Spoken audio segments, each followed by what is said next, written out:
Joining us now, one of the lawmakers who's already felt the fury at a town hall, Republican Congresswoman Marsha Blackburn of Tennessee, a member of the Energy and Commerce Committee. Congresswoman, thanks for joining us. Sure. So you held your own town hall in your home state of Tennessee earlier in the week. You told our Anderson Cooper last night that only about a third of the attendees were actual residents of your congressional district. Do you have any evidence to support that claim? Sure. We had talked to people that were estimating crowds, and that is what they thought with those that came out for the event. There was the alternative town hall outside and inside. We do know some of the residents of that community, where I always go in and do a legislative update, do it every single year, Wolf, and they weren't able to get inside, and we said, you know, just come on by the office and we'll sit down and chat at some point and answer any questions that you have. And so we're continuing right on with our schedule. We did get this tweet from Trip Gabriel. He's a reporter for the New York Times. He was there at the event. He tweeted this. He said, "Everyone I spoke to in this town hall identified themselves as TN7, Tennessee 7, a voter. Town restricted RSVPs to locals and checked IDs." Is that true that RSVPs were only going to people from your district and they checked their IDs before they were allowed inside?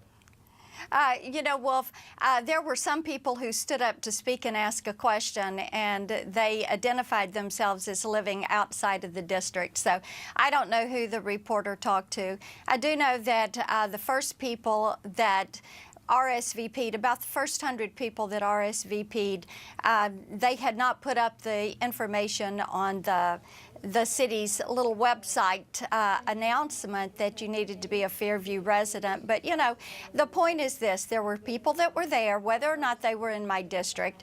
They came to express their opinions. Most of them were angry. I stood there and took their questions and gave them the best answers that I possibly could.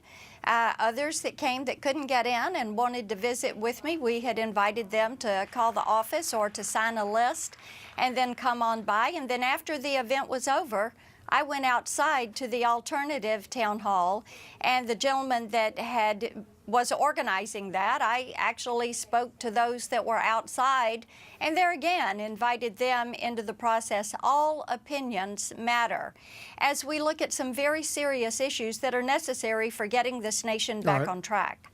Things like reforming the tax code. Hold on one second, Congresswoman. Because there is some video that is now out there on social media. I'm going to play it for you, and then we'll continue this. Watch this. If you live in District 7, please raise your hand. Okay? And if you live in... All right, so almost everyone apparently in that video raised their hand if they live in your district, Tennessee Congressional District 7. And so let me get back to the original question. How do you know only a third of the people who were inside actually were from your district? We do know that people were overheard in the line saying, oh, you know, say that you live in Williamson County. But there again, Wolf, my goodness, you know, they were people that they came in, I took their questions, I gave them answers. They're concerned. All voices ought to be heard as we have Did they this check debate. IDs when people were coming in to see if their addresses were in your district? They also looked, Wolf, they also looked at the parking lot. There were a lot of out-of-state tags. They did check IDs when people came in the door. The information we were given was that about a third of the people that showed up were from the district and the rest were not. But there again, you know, you can make a big issue of exactly what number was in the district or outside of the district. There are people that were angry and they had their concerns. I gave them the opportunity to express their concerns and then even went outside and addressed the alternative town hall. But if people had IDs showing they lived in your district, that's pretty straightforward. To prove that they were who they had IDs to prove that who they were. And if they lived in your district, they were allowed in. If they didn't live in your district, they weren't allowed in. If they had a reservation, they were let in the room. So they didn't have to prove that they lived in your district? That is fine. You know, it's one of those things that they had made a reservation. The city let the people who had made the reservation in for the town hall. And quite frankly, you know, I think we have more important things to argue about or to discuss. And they were invited in. They were given the opportunity to ask questions. The city was very gracious to them. Not a big deal was made. Even those that identified themselves when they asked their question as living outside of my district, Wolf, I did not ask them to not ask their question. I accepted their question and I answered their question. So I guess you all are hung up on, you know, the percentages. I mean, yet I'd rather discuss things about how we replace some of the tax code, how we free up the healthcare system. We're not hung up, Congresswoman, on the percentages. Well, it sounds I only raised the question because you were the one who said only a third of the people who were at that town hall. And that was the estimate that was given to me. That was the estimate. Who gave you that estimate? Who gave you that estimate? People that were there that were watching the crowd and watching people come in, and I wasn't outside until after the whole event was over.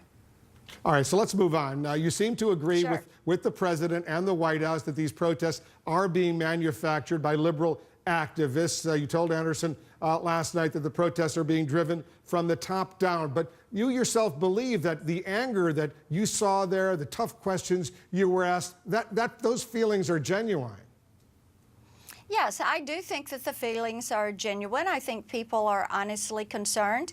If I listen to some of the reports that are out there, I'd be concerned too. But I know that those of us in Congress are working hard to solve these issues and that we've been working on the health care issue for a long time. I do know that there's a lot of thought that has gone into how we move to a patient-centered healthcare system, and that we don't want to see the disruption take place that took place when there was the initial rollout for the Affordable Care Act. So what we're trying to do is be responsible and handle these issues in a very thoughtful manner. Now, if I were listening to things on the news every night, you know, I'd probably say, oh my goodness, what is going on? And I would want answers. Now, I'll give you another example. There was a lady who was from a different part of the district, not Fairview, but she was at the town hall. She had some questions. I gave her an answer. She wanted some more completeness to her answer. She called our office today, and we're having somebody get with her that can provide some specifics that she was looking for.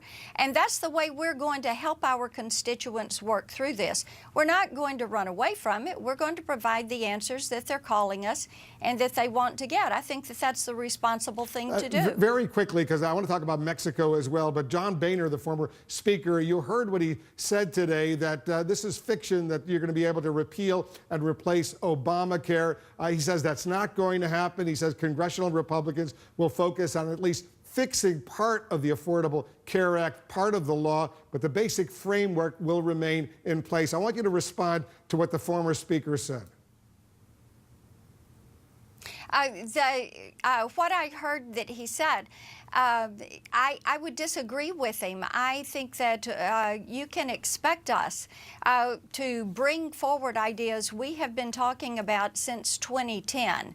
We have worked diligently on how you look at the components, the insurance marketplace, the delivery systems, the reimbursements that are necessary, how we work with our hospitals to make certain that they are compensated for the care that they deliver, how we make certain that behavioral health is addressed. These are not things that are new issues or that we have no approaches to how we solve them.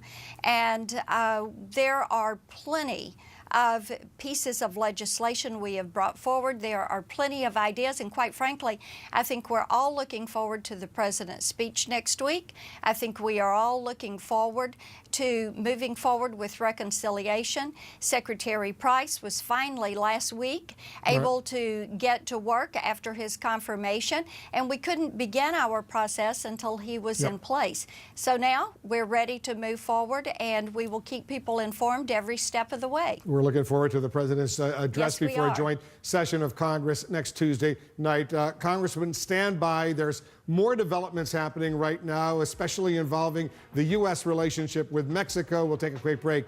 We'll be right back.